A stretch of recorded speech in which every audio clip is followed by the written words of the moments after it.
people become ignorant of many things.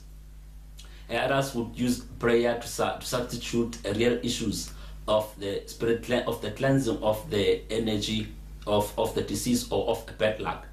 When we go to cemeteries, there are utensils that we use, tools that are used there to perform a job there or work there, or of a disease, perhaps to dig a tomb and to do other things. And when African people, when they come back from their graveside, which is regarded as a bad energy site, in Africa we do have a lot of sacred spaces, mountains, rivers and other things, shrines and so on. And there are also spaces that are regarded as bad luck spaces, bad energy spaces. Graveside is one of them. Now, when we come from the graveside, we have to cleanse the tools that were used there.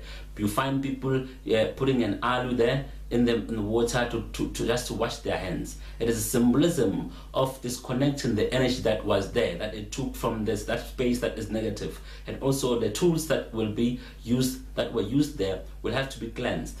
Most of the time you see people using perhaps slaughtering something to shed the blood.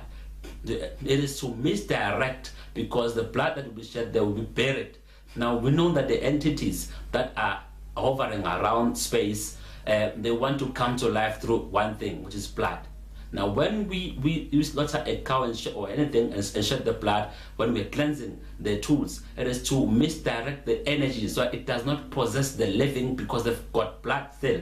Now that cow, whatever you're gonna slaughter, its blood will have to, the ritual itself is performed in such a way that the blood, the entities that are around, the energy that is around the things will be misdirected or get possessed to the blood, so that it can be buried and not be a problem in the space. Because when families or people don't do those rituals, you find that in a family, you find in the coming years, a person or a child of the family will be possessing a certain spirit.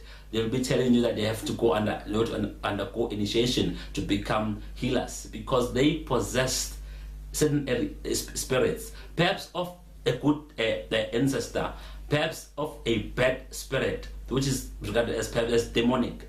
Now those things, because we don't know, that's why in Africa we have to even summon certain specific spirits when we go to shed the blood, because we don't want to invite unnecessary unwelcome spirit.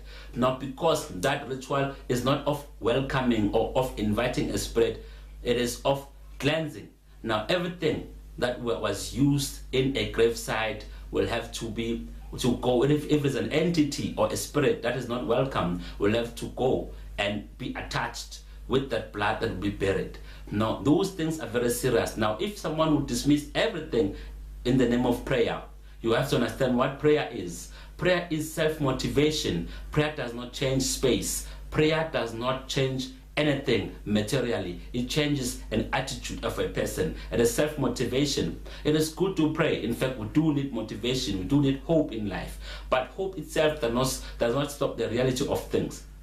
If you're sick and you pray, the reality is you are sick in the body, not in the spirit. Now you need medicine for the body. The attitude will still be positive. You can still ignore the bodily sickness, but you're still sick nonetheless. The spirit might be over the body. It might be more powerful to succumb to the pain of the body. But truth is, you are still sick, or you are still maimed, or you're still deformed.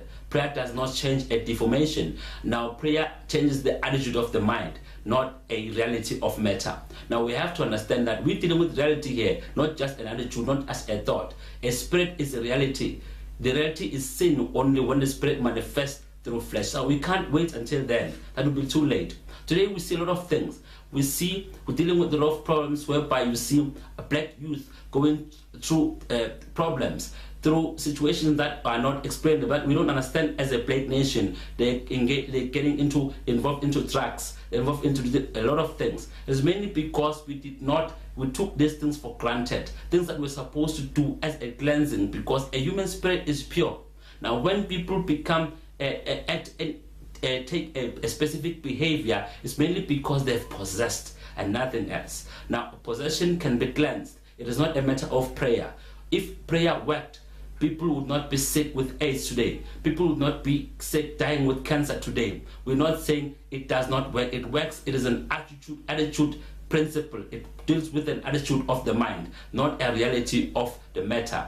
So yes, we should not be dismissing real things. Rituals deal with that. In fact, ritual is a symbolism, not only to convince the mind, but to make a change, to make a difference in matter itself.